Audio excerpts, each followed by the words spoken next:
that story. It hurt to look at. Oh, boy, wow. All right, well, it's time for financial analyst Steve Budin to join us. He's here for today's Financial Focus, and we got a couple big hot topics to talk about, and one of them is this is some data release. This is the last kind of final, the data before the election. I can't believe the election is almost a week away.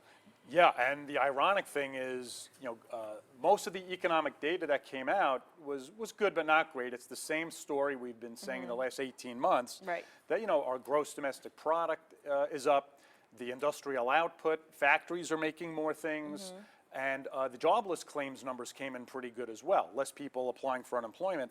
However, like you mentioned before, last week, the end, when all these data points were being released, the market didn't move on that. The market moved on this email issue that popped up at the last minute with the election. Yeah, the FBI made that announcement. Yes. They were saying that the stock market just kind of took a big dip right away. And the markets are watching this really carefully, and who knows how it'll play out, but I'll be happy 9 days from now. Yeah, and then do we get back to normal after that, you think, or it depends?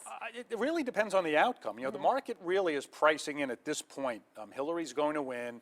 The Senate will stay Republican. The House will stay Republican. If any of those three things do not happen, you might have a short-term blip in the market, and things should go back to economically based results shortly thereafter. But the next couple of weeks will definitely be bumpy if what the market thinks is going to happen does not. Okay, well, let's talk about consumer income, and then spending is up as well, and which you're saying it's like a good but bad thing. Right, and this is another data point that came out. Consumer income is up, which is a great thing, about 0.3%, but the spending has gone up 0.5%. So while incomes are up, people are spending more than they're making, which the math can't continue doing that at some point, especially with the holiday season coming up.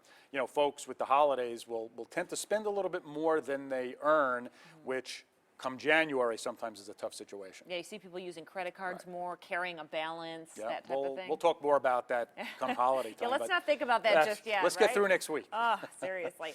Okay, we are also going to talk about more Las Vegans without bank accounts. Yeah, we were talking about this. They're doing the payday loans and stuff? Yeah, and this is a concerning thing, too. As the economy and the banking system has improved over the last few years, Vegas has fallen behind a little bit in the number of folks that have traditional bank accounts, and that is your traditional savings and bank accounts. And folks who use the traditional banks, can establish credit. They can get credit cards. You need credit cards to rent hotel rooms and cars and things like that.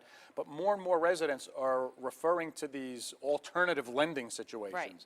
The title loans, the payday lending companies, and they tend to generally charge higher rates of interest than your traditional banks. But it's tough for you to establish credit when you're going to those places. And I think from a city perspective, we need to get more folks involved in the banking system. But with all of the regulation that's taken place over the last few years, this is the side effect. When the costs keep going up, it's tougher and tougher for people to afford the bank accounts. All right. Thanks so much, Steve, for Financial Focus. We'll be back after this.